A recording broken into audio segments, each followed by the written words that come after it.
quitting and the giving up. Yeah, I think one thing that you just triggered for me, Jonathan, is that, you've got that who am I being, and it's like, who am I being currently, and in that being, who do I want to become, right? So what we're doing right now, we're being who we are in the present moment, and all of it's being driven by who we want to become in the future. So that's the teleological end. We're always driving that way. So I think a defining question for me in the internet lifestyle is, who do I want to what is my lifestyle, and who do I want to be fitting in with? And this is like a kid in the sandbox question on the playground. Who do I want to be friends with? And for me, I wanted to be friends with people that were really, really fun and did what they want, and they didn't complain. But I wanted to be around people that were fun and growing, exciting, avant-garde, in the front, not the back. And so many people, I think, in who they're being, is I hope mom and dad are okay with what I'm becoming. They're thinking about their friends, such and such said something about that, or my uncle or my pastor wrote me kind of an awkward email about going for my dreams, and and they're worried about all these people they actually don't want to become. They're actually trying to move away from, but they're holding on because their identity's bound up back there. Now, the best news is you can still grow forward all you want, and you'll be a better asset to your friends. So it's not like you ditch them. You maybe love them from a little more distance. It's just a little more distance, but the love actually intensifies.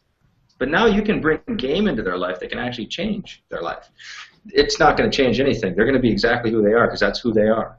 But anyway, so this is just, all this stuff is just better asset, man. That's a tough one too. That is so hard to really take in, because there's a self-sabotaging part of all of us. There's almost this drive. It's inherent in every human being. There's some drive to self-sabotage in some way. We've got some limitation of how big we think we can go, and we actually don't want to challenge it, because what if we fail, and what if we prove we can't do it, and what if we do this, and what if we do that? There's some self-sabotaging mechanism to all of us, and one of those things, Mark, that you just triggered is really leaving people behind. It's who are you going to leave behind if you really step into your own greatness? If you really step into this next level of your life, who are you going to leave behind? And there's this instant guilt of but I owe my friends, they were there for me when, I was at my worst, or this or that, and that's all true. And I know I've felt this, I still battle with this. I literally still battle. I know. You battle more than I do. What better friend should I have been calling? Should I do this? Should I do that? But what Mark just said, you'll be a better asset.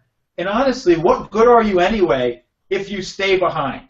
If you say, oh, okay, if it's so noble to stay behind in the old lifestyle that you knew, because that's where your friends are, and that's where you can support them, and that's where they'll feel good about themselves because you're still just at the same level with them. If it's so noble to stay behind, then do it. But the reality is, are you helping anyone by doing that? Is that really going to make a difference in the world? Are you adding any value at all by staying behind? And it's crazy how much we will sabotage because of some belief like that.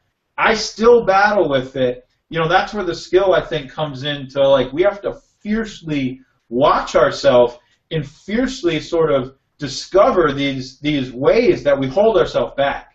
Because no matter what level of the game you're stepping into, there's only new ways that you hold yourself back. When you distinguish the old ways, that's great. You're going to get through to that next level. But now I'm looking out for all the ways that I hold myself back now. When I step into that meeting with the founder of, Jabra or whatever, who cashed out for $200 million, and I'm instantly thinking, I have no right to be in this meeting. I'm just this stupid little internet direct sales guy. I only made, $20 million. I suck, right? I can't be in this meeting.